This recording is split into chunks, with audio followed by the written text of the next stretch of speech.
Get started. Welcome to another webinar in our 2015 blog, webinar, and seminar series, Back to Basics. Every day there's more and more clutter out in the world, and it's really easy to get distracted and lose focus on what your true goal is. So we're going to continue our Back to Basics conversation about hashtags today. Now remember, this is an interactive presentation, so we definitely want to hear your questions. Feel free to post to us on the Hangout or on YouTube, and you can tweet at us using the hashtag RPS Back to Basics. So for those of you who don't know rock, paper, scissors, my name is Catherine Chrisman, and I'm the search engine marketer here. We've been in this business for 3 decades, so we have seen a lot of change. And we've done a lot of changing ourselves to keep up with the brands and the trends and the industry updates. We are a branding and web development firm. So we focus on our clients' brands, and that doesn't just mean their logo or their marketing collateral like brochures, but the entire experience. And in today's world, that includes the digital experience. So anything from your website to social media to email marketing and more. So to get us started, I want to do a quick recap from our first webinar about marketing channels, which is the underlying theme of our Back to Basics campaign. Marketing channels are the avenues by which you reach your audience. So this means website, radio, billboards, email, social media, anything like that. And the flip side of that is that not all marketing channels are created equally, especially when it comes to targeting different audiences and targeting your specific audience. So to take it a step further, you can't really know where to find your specific audience or how you connect with them until you know who they are. And this is both on a demographic and a psychographic level. So most people know about demographics. That's things like your location, your gender, your age. But psychographics, on the other hand, that's things about who you are as a person. So that's your values, your attitudes, your lifestyle. And both of these play a key role in how you target your audience and how they receive and connect with information. So today we are going to talk about hashtags, talk about the right way, the wrong way, and everywhere in between. Hashtags are personally one of my favorite parts of social media because you're not just stuck in your channel. They allow you to connect with people and ideas that are outside of that immediate social media realm. So the plan for today, we're covering the purpose, creation, and proper use of hashtags. So if you're on the internet at all, you know that hashtags are everywhere, and it's fair to say that some have lost touch with the correct way to use them, and perhaps some of us never knew it in the first place. But if you're willing to embark on this great journey of deep wisdom and discovery, we're going to cover a hashtag today. So before we dive right in, let's back up and let's cover the basics of a hashtag. So hashtag, it's a word or phrase preceded by a hash or a pound sign, some of you the number sign, and used to identify messages on a specific topic. So when you really boil it down, its purpose is to categorize things by a specific topic. Basically, it's a link. So when someone uses a hashtag in a tweet or a post, you simply click on that hashtag and it will take you to a live running list of all the posts related to that specific topic. And so the platforms that really accept hashtags for what they are do a good job of keeping a running tally so that it's not just old posts, but it's a live list of people who are talking about that topic.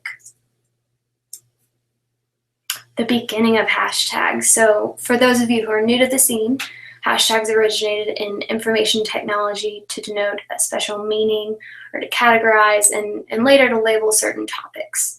It was reborn in 2009, and they made a new home on Twitter to group posts related to a certain topic.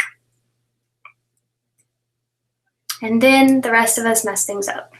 Okay, I'm kidding. But people are making 17-word hashtags. They're adding in all kinds of unusable characters and including words that don't actually exist.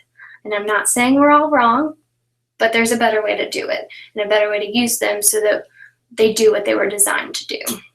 You get it. So somewhere along the way, we changed the way we use them.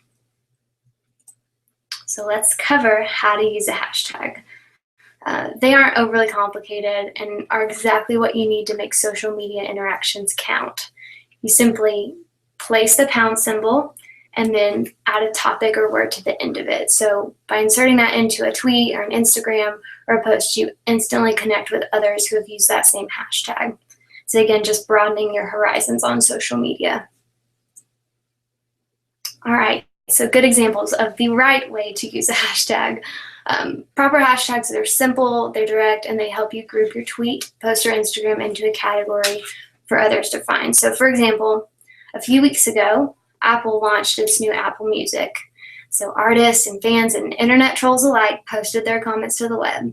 And by simply hashtagging or searching for hashtag Apple Music, I was instantly connected with thousands upon thousands of others who were speaking up about the product. So for example, this band, Lonesome House, said, "We're on hashtag Apple Music if you're into that sort of thing." And instantly, their tweet was connected with everyone else who's hashtagged Apple Music. So that was definitely a good PR move for them, but it also proves the power of just a hashtag, and so that everyone that used that hashtag was connected with them. So hashtag Apple Music worked as an effective hashtag because it was a topic well known and it was highly anticipated. People talked about it for weeks, and it made sense for this to be a trending topic. And then there's the other ways to hashtag. For every up, there's a down, and using hashtags can spiral out of control quicker than you realize. It's not that big of a deal, but it's something to be aware of. So for today, we'll cover the 3 most common, accepted, but incorrect ways to use a hashtag. And again, the disclaimer, the wrong way doesn't mean there aren't tons of tweeters doing it. So first up, the run-on hashtag. So while not that uncommon, it obviously loses some of the hashtag categorization purposes. So this is not to say that you can't do it and that someone won't find your post, but we're talking about proper usage here. So having such a long and drawn out hashtag takes away from the topic itself. So for example, I searched for hashtag "this is going to be the best week ever," and there were only 10 tweets included. So not your best way to use hashtags in a tweet. A better choice would be hashtag "best week ever," because you're saying the same thing, but you have a lot more of that 140 characters in a tweet to use. So this is more limited, it's more straightforward, but it connected me with pages and pages worth of other tweets instead of just 10. So number 2, the non-existent hashtag. So this refers to a hashtag you create and you alone are the one who posts on that topic. So clearly not everyone has a dog named Rover, and they don't necessarily want to wish their pets a happy birthday on social media. But let's take a break there. There is a right time to make up a hashtag. So if you're starting a new club, if you're opening a business or running a specific campaign that you want others to get behind, you can make up hashtags. And we'll get into that a little later, but it's just to be known, it's not wrong to make up a hashtag, but there's a time and a place. But otherwise, when it's a regular tweet, the non-existent hashtag doesn't help. Better choice would be hashtag happy birthday or hashtag birthday dog. That actually is a trending tweet. People do that. So for example, this person said happy birthday to their dog Taro. So that would be that better choice and help you connect with others. And lastly, and probably the most looked down upon of all hashtagging techniques, is the hashtags everywhere. This typically comes from someone who's trying to overconnect and rack up on followers by having tweets and posts show up on as many different hashtagging topics as possible. It's pretty effective in exposure, but it drives some followers away. It's user-friendly, but not user-friendly kind of thing. So a better choice of that would be to research 2 or 3 trending topics, trending hashtags that have to do with what you're talking about, and will keep you from having to break it up by every single word. And just so you know, it's pretty easy to access what's currently trending. If you are on Twitter looking at your timeline, underneath your picture on the left, there's just a running list of what people are talking about. And you can actually customize this to what you're interested in. So that helps with finding those current trends. So let's talk best practices. Up first, don't use special characters. So hashtags don't recognize periods or commas or apostrophes or anything of the like. In this case, it really is okay to leave punctuation out because otherwise it breaks your hashtag and it becomes pointless. Second, don't put spaces in your hashtag. So similarly to not using special characters, spaces will break up your hashtag. So anything placed after your space, it will no longer be accounted for. But to help with this is number 3, which is camel case. So for those of you who don't know, camel case is when you capitalize the first letter of each word. So this makes it easier for your followers to read your hashtag, especially if it has more than a couple words, but again, keeps you from having to put spaces in there.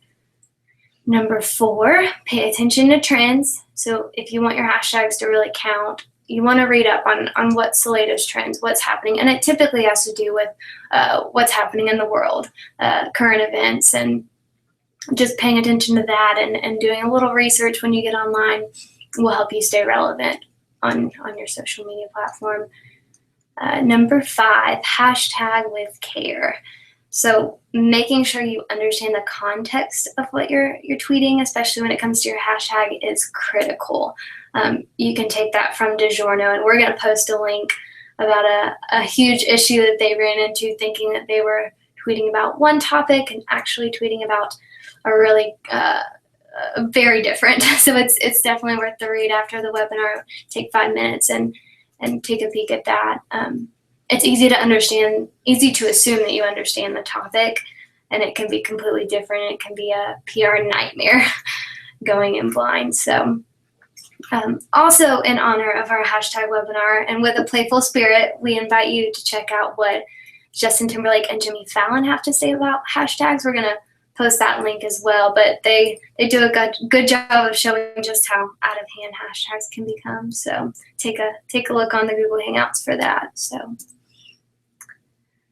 So we're going to cover hashtag strategy. Now that you know what the different kinds of hashtags can look like, we want to touch on this a bit more. So again, it's okay to create a hashtag when you're starting a new campaign or creating a business. Just make sure that it's branded and it accurately reflects your company or organization. The real magic happens, though, when you pair these branded hashtags with generic ones. That allows for some cross-promotion. So when people go searching for the generic hashtag, they see you and want to learn more about you and find your new and awesome hashtag. So that pairing really brings in a good cross-promotion. So it's important to remember at the end of the day, they aren't meant to be overly complicated. Hashtags are nothing to lose sleep over. But putting a little time each week into understanding what's currently trending and adding something valuable to the conversation will help make your social media presence that much more of an advantage to your company or your organization. So lastly, we are going to talk about the power of a hashtag. So if you missed this a few months ago, one of the favorite top trending hashtags from the year was hashtag the dress. So if you missed what the fuss was about, the photo in the middle was put on the internet and millions tried to determine if the dress was in fact blue and black or white and gold. And according to NBC, this post had over 16 million hits in the first 6 hours. So this went from a simple Tumblr post with a simple question to a full-fledged debate on Twitter. There are even those that are still talking about it. As of yesterday, at the very top of hashtag the dress, people are wondering what color is it. Though we may never really know, this scenario does show just how powerful a simple hashtag can be. All right, so we're moving on to questions. We covered that pretty quickly, so if you have more questions, go ahead and send them in. But we do have a couple here. Let's go ahead and cover the first one. So what's the best platform for using hashtags? So Twitter, first and foremost, brought that back to social media. They do a great job of grouping all of those tweets and keeping that live running tally of new tweets. Facebook has them, and they do a good job of collecting them, but I think that Twitter is so geared towards hashtags that would be the best. And then again, Instagram receives hashtags, and that one is a pretty cool angle to them because you get to see people's images, so it's much more engaging than even 140 characters of something on Twitter. So I would stick with Twitter and Instagram. People look down upon Facebook hashtaggers, but I do it, so maybe worth trying. All right, let's see what else we have.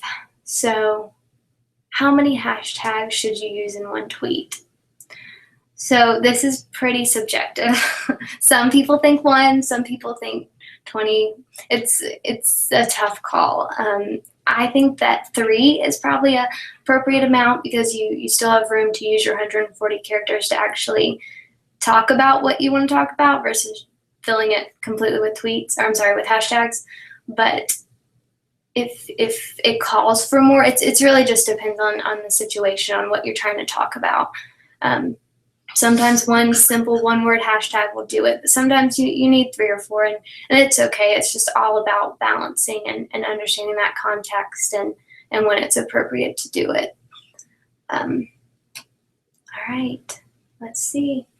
I think that's about it for today. But again, if you have any questions, please send them our way, and we will be sending out this recording so that everybody can study up on hashtag usage. We appreciate you being here. Have a good day.